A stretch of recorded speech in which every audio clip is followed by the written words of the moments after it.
মাননীয় কেন্দ্রের গৃহমন্ত্রী মাননীয় শ্রী অমিত শাহ মহাশয় আমাদের সংকল্পপত্র প্রকাশ করেছেন এবং সংকল্পপত্রের মাধ্যমে যুব, নারী, ছাত্র, মহিলা এবং সমাজের সকল স্তরের মানুষ, চা বাগানের শ্রমিক থেকে কৃষক থেকে শুরু করে সকল স্তরের মানুষের জন্য বিভিন্ন সুচিন্তিত আমাদের সংকল্প সেগুলো লিপিবদ্ধ করা হয়েছে। আপনারা জানেন ভারতীয় জনতা পার্টি তৃণমূল কংগ্রেস প্রথম নয়, বড় বড় কাজেলা মারবে, তারপর ভোটের পরে আর দেখা যাবে না দুর্নীতি করতে, চুরি ভরাট করতে, চাকরি করতে যারা ব্যস্ত। দাদা এইখানে যে ছাদটা চলছে, ছাদটা সম্পূর্ণ দেখা যাচ্ছে, এখানে কারা জড়িত বলে মনে করছে? তৃণমূলের নেতারা জড়িত। প্রশাসন কি করছে? প্রশাসনের ভূমিকা কি? প্রশ্ন করুন, আমরাও তো বলছি তাদের মদতে খাম পৌঁছায় নেতাদের কাছে, খাম প্রশাসনের কাছে পৌঁছায়। একটা মানুষ 200-300 টাকা রোজগার করে সাতটা খেলে সর্বশান্ত। জনবসতি 100 মিটারের মধ্যে এই অবস্থা।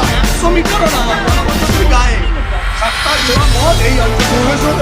এক্ষেত্রে অধিবাসী কিন্তু যারা আছে, স্থানীয় বাসিন্দা, তারা প্রতিরোধ তাদের করছে। তারা ভয় পাচ্ছে, তাই তাদের তৃণমূল ভয় পাচ্ছে যে গুন্ডাদের মদতের জন্য দেবেন না। আমাদের জানাবেন, জানাবেন একটা 30 লাখ আমরা ইয়ে করছি, এখানে কোনো সাতটা মত করবে না। আপনারা নিশ্চিত থাকবেন।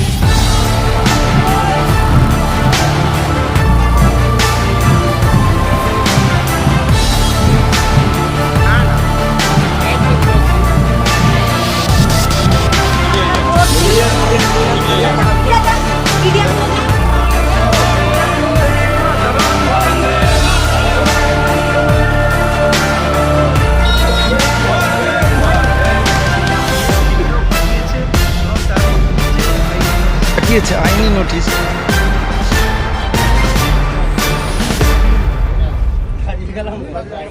মন খারাপ করো না।